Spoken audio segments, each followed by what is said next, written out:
Salam, axşamınız xeyir olsun. Səsiniz qaydasındadır, gəlir. Aha, təşəkkür eləyirəm. Başlaya bilərikmi indi? Aha, bəli, başlaya bilərik. Təlimimizin mövzusu ofis proqramları. Təlimçimiz Səvanə xanım. Sözü sizə verirəm. Buyurun. Təlim başlaya bilərik. Salam, axşamınız xeyir olsun. Mən Səvanə Əmrahova. Özümü ilk öncə sizə təqdim edeyim. Riyaziyyat informatika müəlliməsiyəm, həmçinin kompüter kursu üzrə də təlimçiyəm. Bu gün sizinlə biz təlimdə ümumiyyətlə Microsoft Office paketləri haqqında ümumi şəkildə danışacağıq. Təəssüflər olsun ki, belə deyək də bizim 1:45 dəqiqə və yaxud da 1 saat müddətində vaxtımız olduğu üçün bütün Office paketlərinin daxilində olan əmrlərdən danışa bilməyəcəyik. Sadəcə olaraq Microsoft Office paketi nədir? Biz bunu nə üçün istifadə edirik? İş sahəsində nə üçün tələb olunur? Bunlar haqqında danışacağıq. Hər hansı bir sualınız olarsa, istəsəniz burada rəylərdə yaza bilərsiniz suallarınızı və yaxud da səsləri açaraq da suallarınızı verə bilərsiniz. Sadəcə sizdən bir xahişim odur ki, dərslərdə səbirli olaq. İndi bəzən olur ki, siz sual verirsiniz, mən biraz sizə gec cavab verə bilərəm. Bunu hörmətsizlik olaraq özünüzə belə deyək də bilməyin. Çünki mən gərək fikrimi tamamlayam, sonra sizin suallarınıza cavab verəm. Suallarınız yoxdursa, elə əvvəlcədən mən başlayım yavaş-yavaş təlimimi keçim sizin üçün.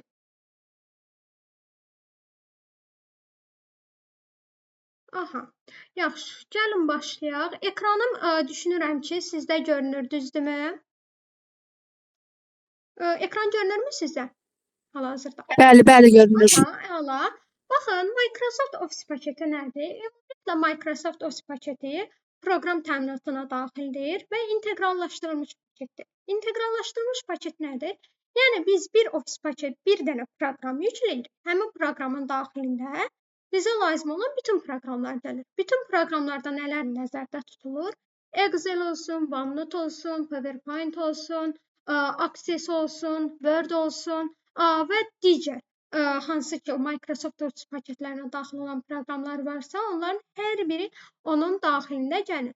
Hansı ki, mənim daha çox hansı Microsoft Office paketlərindən istifadə edirəmsə, o proqramı da hal-hazırda mənim desktopumda, işçi sahəmdə görürsünüz. Bunlardan ən başlıcası Word-dür, Access-dir, Excel-dir, PowerPoint-dur, OneNote-dur. Bununla yanaşı Publisher və digərləri də var. Biz ümumiyyətlə gəlin ilk öncə bilək ki, Microsoft Office paketlərində hər bir proqramın da özünün gördüyü işlər var. Misal üçün, Word deyiriksə, Word-də biz nə edirik? Mətn prosesorudur. Mətnlər yazırıq. Burada nə kimi mətnlər yaza bilərik? Mütləq deyil ki, ağlınıza sizin hansı ki kitab yazırıq, kitabı yazarkən biz misal üçün Word-dən istifadə edirik. Yəni sırf bunun üçün nəzərdə tutulmur da, universaldır. Yəni hər şey üçün. CV də burada hazırlaya bilərsiniz. Tutaq ki, müəllimsinizsə özünüzə KSG-lər, BSG-lər də hazırlaya bilərsiniz. Hər hansı bir tərcümeyi hal olsun, ərizə olsun və s. Yəni mətnlə bağlı bütün işlərinizi harda görə bilərsiniz siz? Microsoft Word proqramında. Zəhmət olmasa suallarınız yoxdursa, səsi çalışaq bağlı saxlayaq. Təlimə mane olmayaq. Aha, daha sonra məsələn burada PowerPoint vardır ki, demək olar ki, 90% müəllimlərin ən çox istifadə etdiyi proqramlardan biridir Microsoft Word. Biz sanki dərslərimizi olsun məktəblərdə açıq dərsimiz, olsun hər hansı bir dövlət səviyyəsində konfranslar və yaxud da misal üçün elə siz buradakı şəxslərin bir çoxu təlimlərə qoşulur və həmin təlimlərdə də təlimçilər hansı ki təqdimatlar vasitəsilə sizə nə edirlər? Təlimi təqdim edirlər. O həmin təqdimatları biz Microsoft PowerPoint proqramında Aha. Daha sonra Excel-də bəs nə iş görürük biz? Excel-də biz cədvəllər yaradırıq. Cədvəllər üzərində hesabatlarımızı qeyd edirik. Tutaq ki, hər hansı bir cədvəldə yenə orta məktəb müəllimi isə və yaxud da hər hansı bir sahədə işləyiriksə, orada tutaq ki, misal üçün şəxslərin adı qeyd oluna bilər və yaxud da alqı-satqı ilə bağlı işiniz varsa, mallarınızın adları qeyd oluna bilər, mal dəyərləri və s. Yəni cədvəl üzərində görülən işlər hansı Excel-də yerinə yetirilir. Gəlin daxil olaq Word-dən biraz danışaq, görək Word-də nə işlər görə bilirik biz. Baxın, Word-ə daxil olduğumuz zaman ilk öncə belə bir pəncərə ilə qarşılaşırıq. Ola bilər ki, sizin hansınızdasa hal-hazırda tutaq ki, Word proqramı var, amma bu tip pəncərə ilə Word proqramını açdığınız zaman bu tip pəncərə ilə qarşılaşmırsınız. Bunun səbəbi, birinci səbəbi nə ola bilər? Sizin ola bilər ki, Microsoft Word proqramınız köhnə versiya olsun. 2010 və 2010-dan tutaq ki, aşağı bir versiya olsa, sizdə bu görünüş olmayacaq. Və yaxud da ola bilər ki, siz Microsoft Word proqramına və yaxud da digər bir proqrama daxil olmusunuz. Buradakı hansı ki bizdə əmrlər var, bunlara biz əmrlər deyirik. Bu əmrlər boz rəngdədir. Yəni nə qədər də eləsə bu əmrlərin heç birisindən istifadə edə bilmirik. Bunun səbəbi bizim Microsoft Office paketlərimizin lisenziyasının olmamasıdır. Ümumiyyətlə qeyd edeyim ki, bizim Microsoft Office paketlərimiz lisenziyalı şəkildə istifadə edə bilirik. Düzdür, biz özümüz onu yüklədiyimiz zaman bizə müəyyən bir sınaq müddəti verir. Bir həftə olsun, misal üçün və yaxud da 10 gün olsun. Sınaq müddəti zamanı bura aktiv görünür. Yəni heç bir problem olmur, normal olaraq idarə edirsiniz, istifadə edirsiniz. Amma bir müddətdən sonra görürsünüz ki, zaten o sizə xəbərdarlıq verir yazıyla. Plus da ki, siz o xəbərdarlığa əhəmiyyət vermədiyiniz zaman artıq görürsünüz ki, buradakı bütün əmrlər deaktiv olunur. Yəni sizdən lisenziyanı tələb edir. Və bu lisenziyanı hər şəxs belə deyək də sərf eləmir maddi baxımından özü alsın deyə biz gedirik tutaq ki, hər hansı bir proqramistə, kompüter mütəxəssisinə həmin lisenziyanı yazdıra bilirik, mümkündür. Deməli, biz tutaq ki, Microsoft Word və yaxud da digər Office paketlərinə daxil olan proqramlar var. Bəzən olur ki, misal üçün özümüzdə kompüter kursu keçərkən qarşı tərəfdən soruşuruq ki, sizin Office paketləriniz hansı versiyada, neçənci ildə? Buna necə baxa bilirik? Baxın, gəlirik fayl menyumuzda, bu hamısında belədir. Word-də də daxil olsanız eyni işi görəcəksiniz, PowerPoint-da da, Excel-də də və yaxud da digərlərində də. Bizim account hissəmiz var ki, hansı hesablarımız hissəsi. Burada bizim Microsoft Office paketlərimizin hansı versiyada olduğunu göstərir. Tutaq ki, məndə hal-hazırda Microsoft Office Professional Plus 2021 versiyasıdır. Bu ola bilər 2013-də olsun, 2019-da olsun, daha böyük belə deyək də daha yeni bir versiyalardan olsun və həmçinin siz burada baxdığınız zaman da yenə görürsünüz ki, Microsoft Office paketlərinə hansı proqramlar daxildir. Səhv eləmirəmsə, məndə belə deyək də bu 2021-dən öncə 2019 versiyası idi. Orada Microsoft Office paketlərinə daxil olan başqa proqramlar da var idi. Amma sırf bu versiyada bizdə hal-hazırda 6-7 dənə proqram var. Bunları görürsünüz. Sonra bizdə Microsoft Office paketlərimizdə, baxın, burada bizim Microsoft hesabımız var. Hansı ki, bu Word-də gördüyümüz işlərimizi də həmin Microsoft hesabında yerləşdirərək nə edə bilərik? Biz tutaq ki, telefonda, öz telefonumuzda və yaxud da digər başqa bir telefonda Microsoft hesabımızı biliriksə, daxil edib oradan da tutaq ki, biz nə edə bilərik? Kompüteri özümüzdən gəzdirmədən belə öz məlumatlarımızı daşıya bilərik üzərimizdə. Sonra belə deyim, mən sizə nümunə olaraq öz yaratdığım bir sənədlərdən birini göstərəcəm. Məsələn, bu tip bir test hazırlanıb. Baxın, bu tip testi hazırlamaq üçün, misal üçün, mən həm şəkildən istifadə eləmişəm, həm sırf gördüyünüz kimi mətnlərdir və s. Bunları biz necə edirik? İlk öncə deyim ki, biz Microsoft bu Office paketində bizdə menyular var ki, hansı ki, fayl menyusudur, Home tabıdır, Insertdir, Draw'dur, Design'dır, Layout'dur, Reference, Review, View. Bu əmrlərin hamısını bilməsək belə, yəni məsələn, olur ki, bəzən referensin daxilində olan heç bir əmri istifadə eləmirik. Və yaxud da review'nun daxilində olan bəzən olur heç bir əmri istifadə eləmirik. Amma mütləqdir ki, yəni özümüz üçün ən azından təməl biliyimiz olsun deyə Home və Insert'in həmçinin faylın içərisində olan əmrləri bilək. Və həmçinin qeyd edeyim ki, biz niyə Microsoft Office paketlərini, yəni mütləq bilməliyik? Çünki biz bugünkü günümüzdə hansı sahəyə yönəliriksə yönələk, adi belə deyək də müəllimlik ixtisasından tutmuş, marketdə satıcı, kassir olsun və yaxud da hər hansı bir şirkətdə işçi olsun. Yəni ümumiyyətlə də, yəni dövlət səviyyəsində ola bilər, dövlət səviyyəsində olmaya bilər. Hara getsək, hal-hazırda bizdən misal üçün Microsoft Office paketi biliklərimizi soruşurlar. Elementar olaraq dillər Word-də işləyə bilirsinizmi? Excel-də işləyə bilirsinizmi? Daha çox bunları istəyirlər. Heç PowerPoint-u çox vaxt istəmirlər. Çünki PowerPoint sırf təqdimat üçündür. Siz hansısa bir sahədə işlədiyiniz zaman da ən çox Word-dən, Excel-dən, bir də bəzən Access-dən istifadə eləyirsiniz. Aha, biz fayl menumuzdakı bu əmrlərin adlarını deyəcəm, nə üçün olduğunu deyəcəm və yadınızda saxlayın ki, fayl menüsündə olan buradakı adlar hamısı həm Excel-də var, baxın, bu görünüşü yadınızda saxlayın zəhmət olmasa. Hətta ekranımı ikiyə bölüm, görün. Yəni biz bir Office paketini mükəmməl şəkildə öyrənsək, bizim bəzi əmrlərimiz var ki, digərlərində də eynidir. Məsələn, Home-da eynidir, New-dur, Open-dur, Info-dur, Save-dir, Save as-dır və digər əmrlərdir. Gəlin bunlardan qısaca danışaq, görək nə. Misal üçün, Home-da bizdə belə bir görünüş var. Biz Region hissəsini görürük. Region hissəsində ən son istifadə etdiyimiz tutaq ki, sənədlərimizi görürük. Öz sənədlərimiz də ola bilər və yaxud da başqasının sənədləri də ola bilər. Region hissəsində yəni açdığımız ən son Word sənədlərini görmüş oluruq.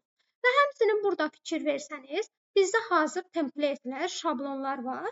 Mən təlimin əvvəlində də sizə qeyd elədim ki, yəni Word yalnız belə deyək də mətn yazmaq üçün və yaxud da digər işlər üçün deyil. Həmçinin misal üçün biz burada misal hər hansı bir CV də yarada bilərik. Hər hansı bir tutaq ki, restorandırsa, restoran üçün menyu da yarada bilərik və s. Əvvəlki versiyalarda bu mümkün deyildi, amma bu versiyalarda mümkün. Sadəcə burada axtarış yerində template hissəmizə daxil olub nə haqqında hazırlayacaqsa, həmin onun haqqında axtarışa veririk. Tutaq ki, təhsillə bağlıdırsa education'dır, tutaq ki, indi məsələn restoran menyusudursa, restoran menyusuna uyğun olaraq sözü yazdığımız zaman axtarış yerinə onun haqqında bizə nə gəlir? Hazır şablonlar gəlir. Və həmin hazır şablonlardan istifadə eləyərək create bölməsini vurduğumuz zaman sadəcə buradakı bölmədə üzərində yazıları silib nə edə bilirik? Öz məlumatlarımızı daxil edə bilirik. Amma mən sizə daha çox burada məsləhət görmürəm. CV hazırlamaq olsun və yaxud da sertifikat hazırlamaq olsun və s. Niyə görə? Çünki burada daha geniş deyil də, göz oxşayan deyil. Bunun yerinə məsələn siz Canva-dan da istifadə edə bilərsiniz. Orada daha yaxşılarını hazırlamaq mümkün. Sadəcə yəni demək istəyirəm ki, burada da var bu. Sonra Open hissəmiz var. Open nə deməkdir? Açmaqdır. Kompüterimizin daxilində olan hər hansı bir sənədimizi aça bilərik və yaxud da OneDrive-ımızda olan hər hansı bir sənədi aça bilərik. Həmçinin burada misal üçün bəzi sənədləri görürsünüz. Bunları da açmaq mümkündür Open-da. Info hissəmizdə nə yerləşir? Sənədimiz haqqında məlumatlar var. Misal üçün, məndə Riyaziyyat Sınaq FM Akademi Sınaq 4 adlı bu sənədim mənim iş masamda, yəni desktopumda Abituriyent adlı qovluğum var. Abituriyentin içərisində öz tekstlərim. Onun içərisində bu yerləşir. Yəni, onun yolunu mənə göstərir. Daha sonra mən burada Open File Location-ı da vuraraq deyə bilərəm ki, məni həmin yerə apar. Həmçinin buradakı Open File Location hissəsini burada da görürsünüz. Mən düz indi burada hər xırdalığı sizə izah edə bilmirəm vaxt məhdudiyyətinə görə. Ən əsas nələrdirsə onları çatdırıram. Property hissəsimizdə sənədimizin tutaq ki, ölçüsüdür, səhifənin sayıdır, istifadə olunan sözlərin sayıdır. Neçə dəqiqə müddətində tutaq ki, bu editlənib, yaradılıb və s. bunlar haqqında məlumat var. Yaranma, created, yaranma tarixidir, dəyişmə tarixidir, yəni üzərində tənzimləmələr, redaktələr aparmışıqsa onlardır və s. Onlar haqqında məlumat alırıq və burada ən əsas hissəciklərimizdən biri Protect Document hissəsidir. Bu hissəni mən özüm çox sevirəm. Nəyə görə? Çünki bəzən olur ki, elə bir sənədlər hazırlayırıq ki, olsun iş mühiti, olsun məsələn hazırlıq müəllimi, istəmirik ki, qarşı tərəf bizim məlumatlarımızı özünə götürsün. Bu zaman nə edirik? Tutaq ki, sənədimizə şifrə qoyuruq. Düşünün ki, hər hansı bir şirkətdə çalışırsınız və bu şirkətdə sizlə bərabər bir neçə şəxs eyni kompüterdən istifadə edir. Niyə sizin məlumatlarınızı, sizin hazırladığınız sənədləri qarşı tərəf görməlidir içərisində? Nə edə bilərsiniz? Gəlib şifrə qoya bilərsiniz. Elə bir şifrə qoyursunuz ki, yəni bu şifrəni siz bilirsiniz. Gəlirsiniz şifrəni qoymaq üçün, misal üçün, mən indi nümunə olaraq bura 1-2-3 yazıram. 1-2-3. Simvol sayı məhdudiyyəti yoxdur. Yəni, bir dənə də simvol yazsam, onu mənə qəbul eləyəcək. Mən oku vurduğum zaman bura sarı rəngə, yenidən təkrarlayıram şifrəmi və bura sarı rəngə boyanır. Artıq bu o deməkdir ki, mənim sənədim şifrələnib. Bunu şifrədən çıxarmaq üçün isə gəlirəm, həmin şifrəni sadəcə silib, baxın gəlirəm, həmin şifrəni silirəm, okey vururam. Artıq nə olur? Sənədim belə deyək də, qorunaqlıqdan çıxır. Bura qədər nəsə suallarınız olarsa, zəhmət olmasa qeyd eləyərsiniz. Aha, tamam. Sonra gəldik burada bizdə save əmri var. Bir də save as əmri var. Save və save as əmrinin fərqi nədir? Save də sənədi yaddaşa vurmaqdır, save as da sənədi yaddaşa vurmaqdır. Sadəcə bunlar arasındakı fərq odur ki, save-i vurduğumuz zaman sənədin ən son versiyası yaddaşa vurulur. Save as isə sənədin elə bil ki, əvvəlki formatı da qalır, orijinalı da qalır və onun redaktə olunmuşudur. Gəlirəm save as-ın sadəcə həmin sənədin adını başqa qoymalıyam. Tutaq ki, yaratdığım sənədin adı KSG 1-dirsə, artıq mən onu KSG 1 adı altında redaktə elədikdən sonra yaddaşa vura bilmərəm. Məcburam qarşısına nəsə bir söz yazam ki, onu save as eləyə biləm. Yəni başqa adı altında yaddaşa vura biləm. Print hissəciyimiz var ki, hansı ki sənədimizi burada çapa veririk. Burada ən əsas diqqət eləyəcəyimiz hissəmiz nədir bizim? Deməli, düzgün printer adını seçmək.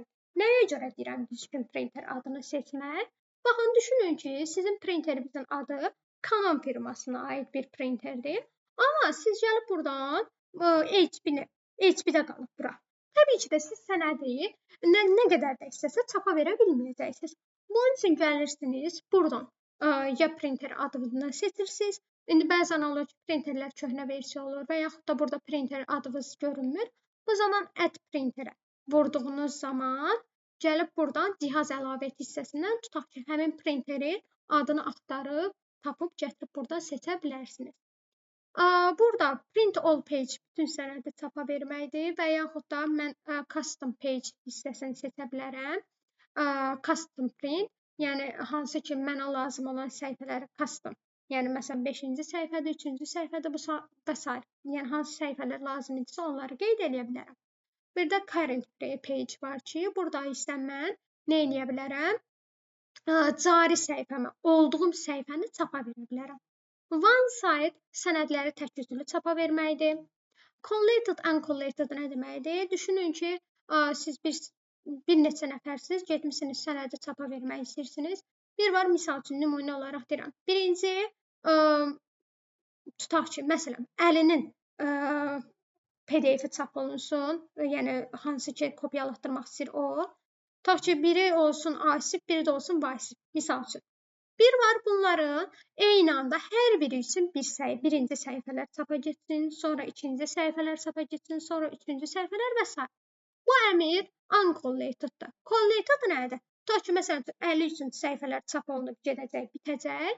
Sonra başlayacaq Asif üçün, Vasif üçün və s. Portrait orientationla landscape orientationın fərqi nədir? Portrait orientation hal-hazırda bu sənədin düz formatda, yəni A4 vərəqində çapı deməkdir. Landscape orientationla biz buna albom vərəqi şəklində çapa vermiş oluruq. Və burada bizdə məsəl üçün A4 vərəqi var, letter var, legal var və s. Bunlar nə deməkdir bəs? Biz printerimizə uyğun olaraq hansı səhifədə çap eləmək istəyiriksə, onu seçirik. Misal üçün A4 vərəqində çap olunsun, A5 vərəqi bilirsiniz, A4-dən daha kiçik versiyadır. Yəni buradan vərəq növlərini seçə bilirsiniz. Amma təbii ki, sizin printeriniz onu çap eləyə bilirsiniz, çıxara bilirsiniz. Custom margin hissəmiz var. Hansı ki, bu custom margin hissəsində biz sənədimizin kənar boşluqlarını müəyyən edə bilirik. Bir də bizdə burada one page per sheet var və yaxud da digər əmrlərimiz var. Yəni bir var, biz bir dənə səhifəyə, bir dənə vərəqə, bir dənə səhifə çap eləyək. Bir də var, deyirəm ki, mənim bir dənə vərəqimdə, bir dənə A4 vərəqimin bir üzündə 2 səhifə çapa getsin və yaxud da 4 səhifə çapa getsin. Bunu gözümüzün qabağına necə getirin? Tutaq ki, gedirsiniz vəsiqəli şəkil çıxartdırırsınız. Bir dənə albomun üzərində 4 dənə şəkiliniz olur və yaxud da 6 dənə olur, kiçik-kiçik. Həmin o vərəqlərdə o şəkildə düşünə bilərsiniz. Düşünün ki, sizin tutaq ki, 32 səhifəlik vərəqiniz 16 seçsəz, cəmi 2 dənə vərəqə sıxışacaq. Bir var 32 dənə səhifəyə getsin, bir də var 2 dənə səhifəyə. Share nə deməkdir? Paylaşım eləməkdir. Yəni siz sənədinizi kontaktınızda olan şəxslərlə paylaşa bilərsiniz, e-mail vasitəsilə paylaşa bilərsiniz və s. Export. Export ən çox belə deyə istifadə olunanlardan biridir. Misal üçün biz Word-də sənəd yığırıq, hazırlayırıq, test olsun və yaxud da digərləri. Bunu sonda lazımdır PDF formatına çevirmək. Köhnə versiyalarda, misal üçün 2010 versiyasında bu yoxdur. Biz buradan eksporta daxil olduğumuz zaman, create PDF-i vurduğumuz zaman nə edirik? Bu sənədimizi gəlib bir dənə publish-i vurduğumuz zaman avtomatik olaraq çevirir PDF sənədinə. Bura qədər sualınız varmı? Bir də üzrlü sayın, əgər tez-tez danışıramsa, çünki istəyirəm ki, yəni vaxtımız azdır, çox məlumat verim. Buna görə bəlkə də biraz sürətli danışa bilirəm. Əgər yenə sürətli danışsam, deyərsiniz, daha da yavaşlaya bilərəm. Problem deyil. Sualınız varmı bura qədər və yaxud da qaranlıq qalan nəsə? Aha, düşünürəm ki, bir şey yoxdur. Ardını davam edirəm. Niyə mən burada sırf fayl menyusundan danışdım? Çünki bu fayl menyusu hər birinin ortağıdır, ona görə. Close nədir? Close pəncərəni bağlamaqdır. Pəncərəni bir var gəlib burada X düyməsini vuraraq bağlayaq. Bir də var gəlib buradan close düyməsini vuraraq bağlaya bilərik. Sonra account hissəmiz zaten dedik burada istifadəçi hesablarımız yerləşir və bununla yanaşı biz tutaq ki, bu arxa fonda misal üçün məndə burada hal-hazırda ulduz görürsünüz. Bu yeni versiyalarda mümkündür. Yəni dəyişə bilir. Sadəcə görünüşündə tənzimləmələr aparıram. Və yaxud da rəngini dəyişib deyirəm ki, dark gray olsun. Və yaxud da deyirəm ki, black, qara rəngdə olsun arxa fon. Necə ki, biz bu telefonlarda da bunu edirik. Və yaxud da deyirəm ki, sistemin özünün mənə tərcih elədiyi bir görünüş olsun və s. Account hissəsi. Optionslarda nə edirik? Microsoft Office paketləri ilə bağlı ümumi tənzimləmələr aparırıq.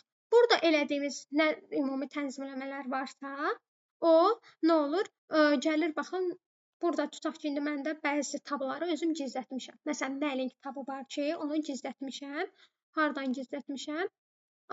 Baxın, Customize Ribbon hissəsinə. Neçə dəqiqə? Customize Ribbon-a daxil olub, məsələn, Mailingdir, Developerdir, Helpdir və s. bəzi hissələr istifadə eləmədiyim, heç istifadə eləmədiyim tabları gizlədirəm. Aktivləşdirmək üçün isə sadəcə gəlib buradan nə edirəm? Quşu qoyuram və aktivləşdirirəm. Customize Ribbon-dan. Həmçinin Quick Access Toolbar var ki, cəld müraciət paneli. Baxın, buradan söhbət gedir. Həmin orada mən bəzi əmrləri gətirə bilərəm. Məsələn, cat əmridir və yaxud da digər hansısa əmrlər cəld müraciət panelinə. Yəni bir var nəyinsə içərisinə daxil olub, nəyisə axtarıb tapasan. Bir də var, məsəl üçün, burada elə print olsun. Məsələn, print preview. Bunu əlavə edirəm. Preview daha doğrusu ön baş deməkdir. Amma ola bilər ki, mən printin özünü gətirim bura yerləşdireyim. Baxın, printin özünü yerləşdirdiyim zaman nə olacaq? Bir var gedən fayl menyusuna daxil olub print əmrini vuram, sənədi çap eləyəm. Bir də var onu cəld müraciət panelinə, yəni bura yerləşdirirəm. Bu üçü üçün də belə deyək də ən çox istifadə elədiyimiz Office paketlərindən Word-də, Excel-də bunların hər üçü üçün ortaq olan bir hissə olduğu üçün buradan danışdıq. İndi pəncərənin bir dənə ümumi görünüşündən danışaq. Bu da hər üçü üçün ortaq olan bir şeydir. Burada birinci bizim düyməmiz close düyməsidir, pəncərəni qapamaqdır. İkincisi pəncərənin həcmini böyüdüb kiçiltməkdir. Bir dəqiqə. Mən bunun həcmini kiçildim. Baxın, bir var pəncərəmin görünüşü bu şəkildə olar. Bir də var mən bunu tam ekran boyu eləyirəm. Baxın, tam ekran boyu eləyirəm. Və yaxud da ekranımı bölmək istəyirəmsə, gəlirəm bu kvadratın üzərinə. Nə edirəm? Bir dəfə kliklədiyim zaman, cancel eləyim. Aha, gələn bunun üzərinə saxladığım zaman ekranı, baxın, 4 yerə də bölə bilərəm, 2 yerə də bölə bilərəm. Misal üçün, hal-hazırda 2 yerə böldüm bu şəkildə. Yəni, bu sizin istəyinizdən asılıdır. Bəzən olur ki, məsələn, elə iş görür ki, bir neçə ekranla istifadə eləməli oluruq. Bu zaman, yəni, ekranı bölmək də mümkündür. Buradakı minimallaşdırma işarəsi var ki, bu nə üçündür? Yəni, biz sənədimizi qapamadan, yəni X düyməsini vurmadan, nə edirik? Həmin sənədləri aşağıya, taskbara yığmış oluruq. Taskbara yığmağımızın səbəbi nədir? Taskbarın adı tapşırıqlar sonrağa gedir. Yəni, bir var, siz hər dəfə bu X-i vurasınız, sənədi bağlayasınız, nəsə iş görəsiniz, yenidən gəlib açasınız. Bu biraz çətindir. Amma sadəcə bir var, bunu bağladınız, nə qədər proqram açırsınız, atın. Sadəcə aşağı taskbara yığırsınız. Məsələn, indi mən getdim nəsə bir işimi gördüm, elə gəlirəm buradan Word-ün üzərində daxil oluram.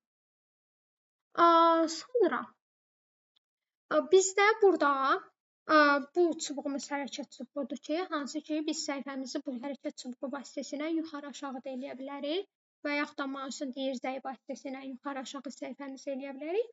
Həmçinin klaviaturamızın üzərində 4 dənə idarəetmə düyməmiz var ki, sağ, sol, yuxarı-aşağı oxlar.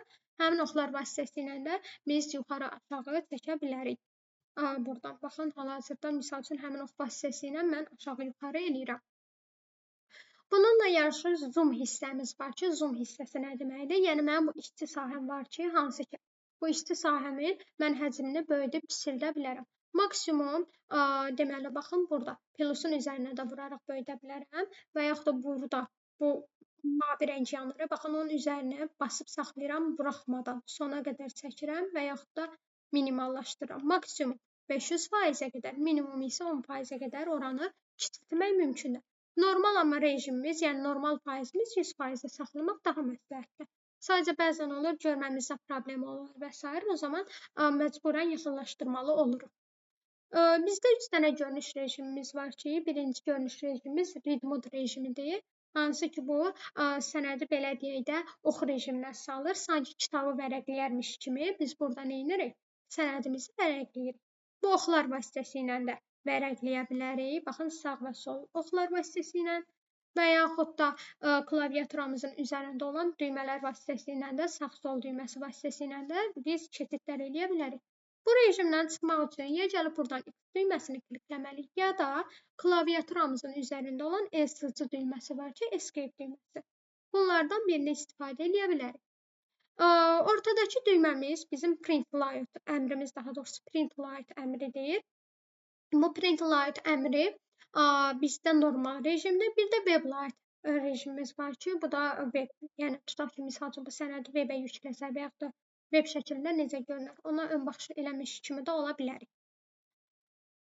Daha sonra gəldik burada English hissəmiz var ki, misal üçün bu sənədi hazırlayarkən, misal üçün klaviatura dili olaraq ingilis dilindən istifadə eləmişəm və yaxud da həmin dili gəlib hal-hazırda da dəyişə bilərəm. Baxın, gəlirəm Aziya hissəsindən, tutaq ki, eləyirəm, başqa dil seçək, məsələn, rus dili. Görürəm, rus dili varmı? Yox, elə Azərbaycan dili. Məsələn, burada ingilis dili. Baxın, hal-hazırda bura Azərbaycan dilisi. Klaviatura dilimi dəyişən kimi avtomatik buranın da dili dəyişmiş olur. Həmçinin burada 274 words var. Bu nə deməkdir? Yəni, biz bu sənədi yaradarkən 274 dənə sözdən istifadə eləmişik. Həmçinin burada tutaq ki, page hissəsinə 4 yazılıb. Page hissəsi 4 nə deməkdir? Yəni 4 dənə səhifədən ibarətdir. Tutaq ki, karakter 1015-dir, yəni sırf simvolum 1015-dir. Amma bunun yanında mən nöqtədən, vergüldən, digər işarələrdən, simvollardan istifadə edərək 1741 dənə simvoldan istifadə eləmişəm, yəni karakterdən istifadə eləmişəm. Tutaq ki, paraqrafım 57 dənədir, line'ım 156 dənə. Ümumiyyətlə sənəddə istifadə elədiyim nə varsa onları mənə bu Word hissəsi göstərir. Bir də page hissəmiz var. Bunun üzərinə kliklədiyimiz zaman biz səhifələrimizə bu şəkildə də keçidlər eləyə bilərik və yaxud da bu search navigation hissəsindən bunun içərisindən nə isə axtara da bilərik. Bu da mümkündür. Qaranlıq qalan, nəsə çətin gələn və yaxud da izah elədiyim yerlərdə başa düşmədiyiniz nəsə varsa soruşa bilərsiniz. Hər şey qaydasındadırsa davam eləyək. Baxın, bunlar da yenə ümumi idi. Home və insertdə də bir çox əmrlər yenə Word-də və PowerPoint-da olduğu kimidir. Ona görə home və insertdən də danışmaq istəyirəm. Amma məsələn, digər bir tablarımız var ki, onlar fərqlənir. Fərqlər nədir? Məsələn, Excel-də əlavə olaraq, yəni Word-də olmayan da Excel-də olan nə var? Bunu da göstərim sizə, fərqlərini də bilin. Məsələn, Word-də formulansıdır və yaxud da datadır. Sonra bundan əlavə olaraq elə formulansıdır, datadır. Bu iki tabdır ki, bir də Power Pivot hissəmiz var ki, bunlar tutaq ki, Word-ün daxilində olan tablar deyil. Və yaxud da PowerPoint-da animation var. Neçə dəqiqə daxil olaq? Animation hissəmizdir, transition hissəmizdir, record hissəmizdir, slideshow hissəmizdir. Bunlar nəyin içərisində? Word-in içərisində yoxdur. Ortaq olaraq nə varsa, onların izahını verirəm ki, elə bil ki, bir daşla 200 quş vurmuş oluruq. Belə bir şey deyə bilərik. Gəldik indi home-umuza. Home-da nələr var? Home-da bizdə clipboard, lent qrupu baxın. Deyəndə deyirik home tabı. Amma buradakı əmrləri oxuduğumuz zaman, daha doğrusu bunları oxuyanda deyirik lent qrupu. Məsələn, clipboard lent qrupu, font lent qrupu, paragraf lent qrupu, styles lent qrupu, editing lent qrupu və s. Və hər bir lent qrupumuzun daxilində də əmrlər yerləşir. Məsələn, clipboard lent qrupunun daxilində 4 dənə əmrdir. Paste, cut, copy, format, painterdir. Fontun içərisində digər əmrlər var. Bunlara əmrlər deyirik. Clipboardda bu mübadilə buferi anlayışıdır. Burada nələr yerləşir? Mətni kəsmək, mətni kopyalamaq, mətni yapışdırmaq və mətnin formatını köçürmək. Mətnin formatını köçürmək nə deməkdir? Misal üçün, baxın, bu mətnin rəngini biraz dəyişək, tənzimləmələr eləyək üzərində. Qalınlaşdıraq, format. Bax ki, belə eləyək, biraz da dekorativ. Misal üçün, bunu belə bir formata gətirdik, deyək. Məsələn, nümunə olaraq deyək. Belə bir formata gətirdik, bunu bəyəndik. Bir var, gələn mən yenə həmin mətnləri seçəm, eyni prosesi yerinə yetirəm, bu uzun-uzadı vaxt aparır. Amma bir də var, mən bunun formatını köçürürəm, nə edirəm? İlk öncə buranı seçirəm, gələn format painter hissəmə. Format painter hissəmə daxil olduqdan sonra fikir versiniz məndə nə olur? Fırça aktivləşir. Həmin fırça vasitəsilə istədiyim hansı ki yerlər var, ora mən nə edə bilirəm? Həmin formatın eynisini köçürə bilirəm. Və yaxud da indi mən bunu geri qaytarmaq istəyirəmsə, məndə kompüter qısa yolu Ctrl-Z düyməsidir. Baxın, Ctrl-Z. Və yaxud da onu əvəz edən burada ox var. Həmin oxun adı adlanır undo oxu. Bundan geri qaytarıram. Və yaxud da deyirəm ki, yox, elə mən istəyirəm ki, yuxarıdakı görünüş olsun. Ctrl-Y vurduğum zaman isə həmin görünüşə qayıtmış olurum. Həmin oxun da qısa yolu burada, baxın, bu oxdur.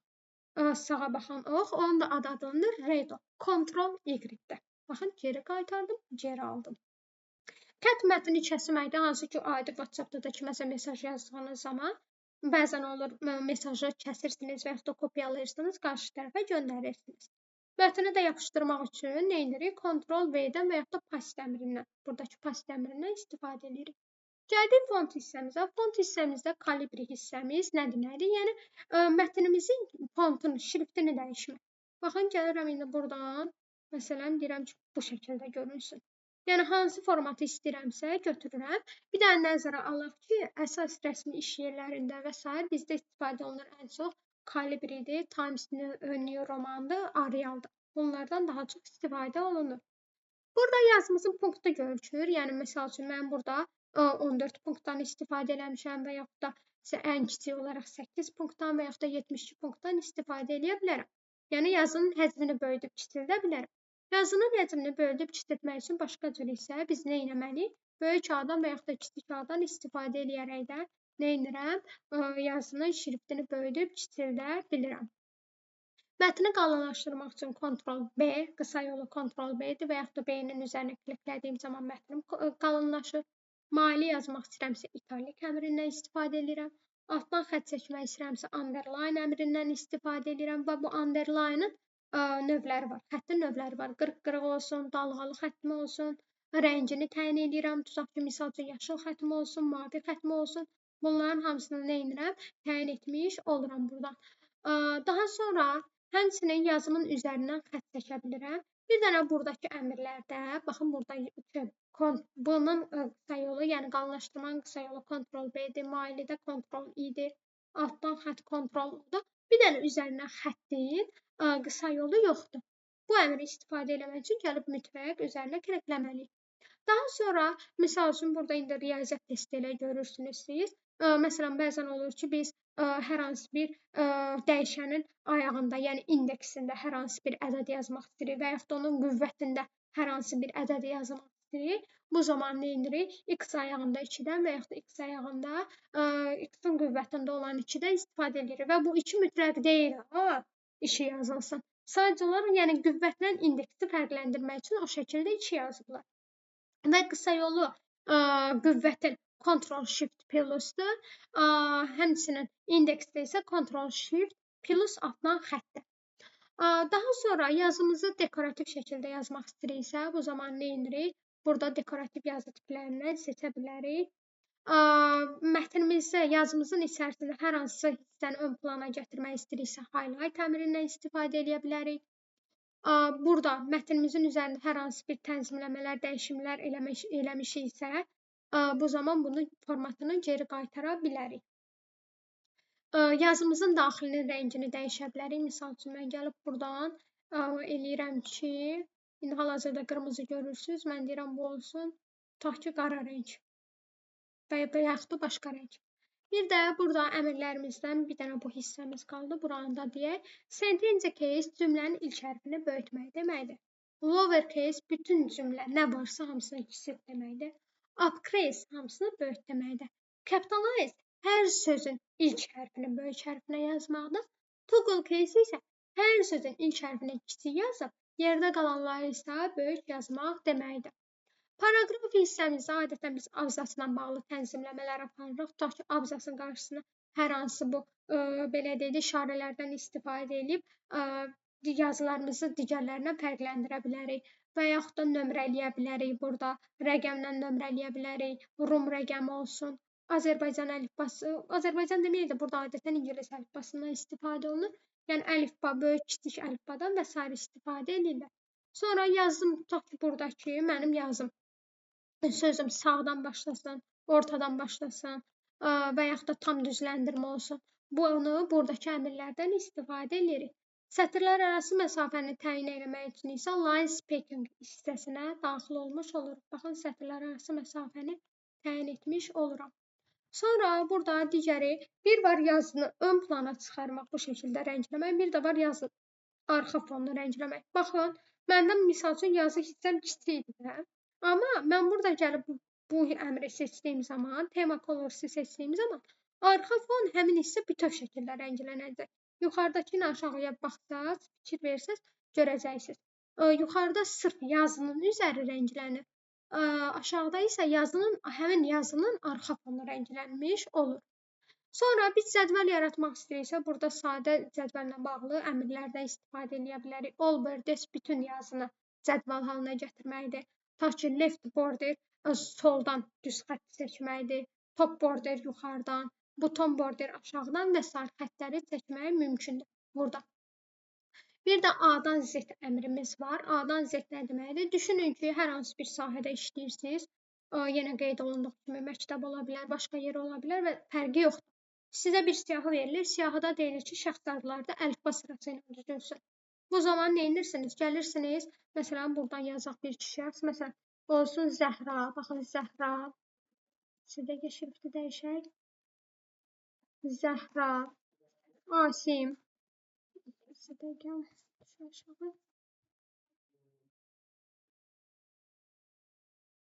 Zəhra,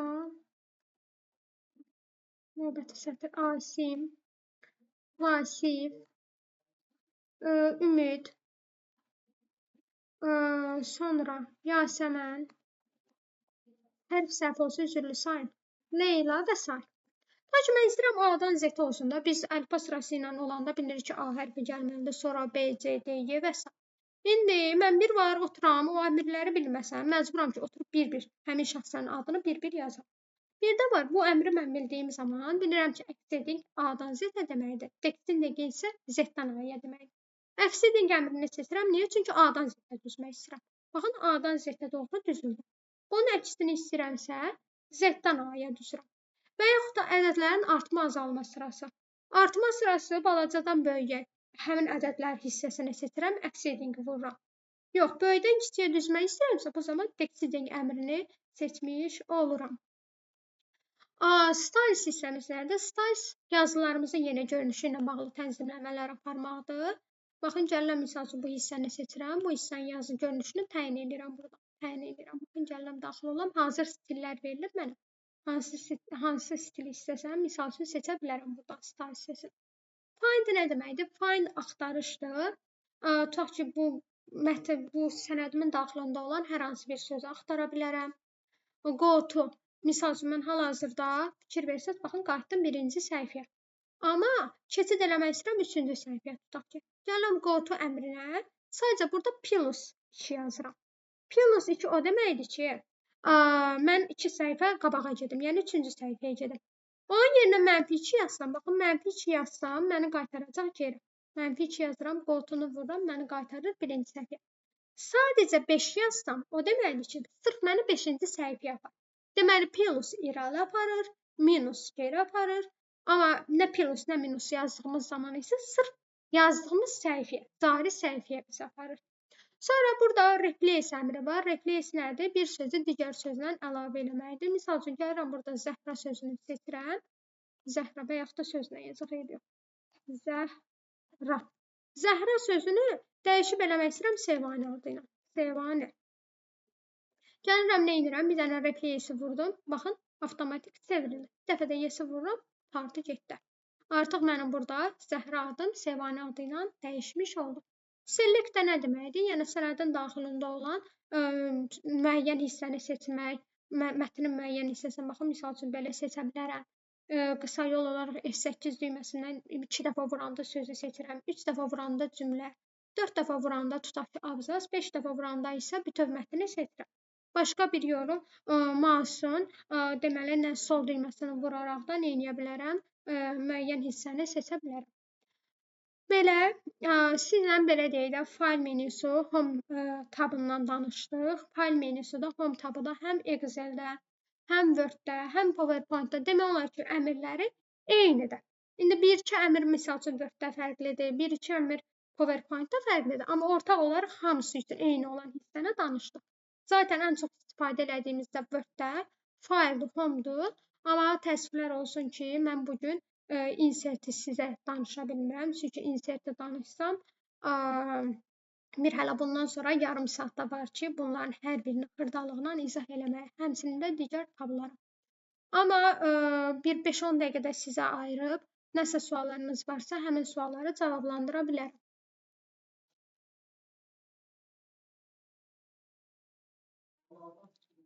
Aha, suallar varmı? Ümumiyyətlə təlimdə bəyəndiyiniz, bəyənmədiyiniz nəsə hissələr oldumu? Dilarə xanım, yenə də qeyd elədiyim kimi, üzrlü sayın əgər sürətli şəkildə izah vermişəmsə, sadəcə çalışdım ki, daha çox. İnanın ki, yəni biz Microsoft Office paketlərinə nə qədər də danışsaq, yenə də azdır. Yetərli deyil bizim üçün. Çünki xırdalıqdır. Bu Microsoft Office paketlərini, yəni mən özüm də təlimçiyəm, təlimlər keçirəm. Yəni ən azı bir 2 aya, 3 ay sürətlənmiş şəkildə, yəni ən maksimum dərəcədə 1 aya keçmək olar. Amma yəni normal gedişat 2-3 ay müddətindədir. Və biz bu 2-3 aylıq təlimi, dərsi bir günə 1:45 dəqiqə və yaxud da 1 saata sığışdıra bilmirik. Yenə də qeyd elədiyim kimi suallarınız varsa, mən sizə vaxtımı ayırım, hansısa xüsusi hissəni ola bilər, aranızda kimsə olsun ki, soruşmaq istəsin, soruşsun, izahını verim, problem deyil.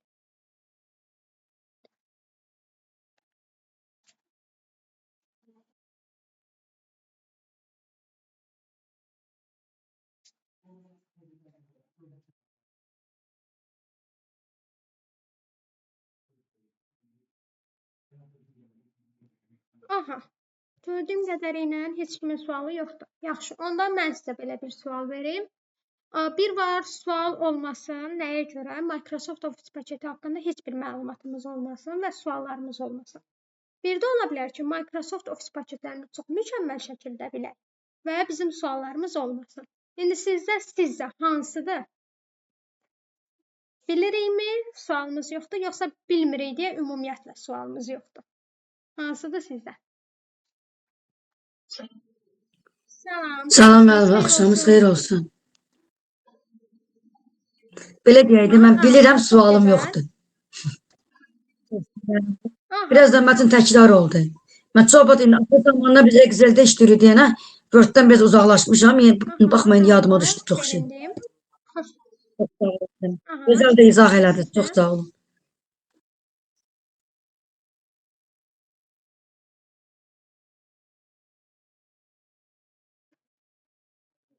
Aha, suallarınız yoxdursa, Səbinə xanım buradasınız eləmi? Aha, yavaş-yavaş Bəli, buradayım. Suallar varsa yenə də cavablandıra bilərəm. Bir də qeyd edeyim ki, yəni Səbinə xanımla da danışmışıq biz bu barədə. Mən özüm də Microsoft Office paketlərindən təlimlər keçirəm. Kimsə qoşulmaq istəsə, nömrəmi Səbinə xanımdan da alar və mənə yazdığı zaman əgər qoşulmaq fikriniz olsa, Səbinə xanımın adını və yaxud da kursun adını, bu təlimin, akademiyanın adını verərək də xüsusi endirimdən yararlana bilərsiniz. Hər bu kursdan, bugünkü təlimdən gələn şəxslər üçün 30% endirim olacaq.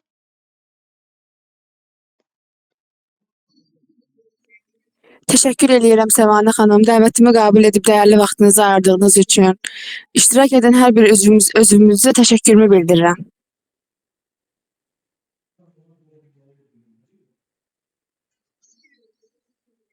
Sağ olun, gecəniz xeyrə qalsın. Oldu, sağ olun. Gecəniz xeyrə qalsın. Təşəkkür eləyirəm təlimə qoşulub dinlədiyiniz üçün.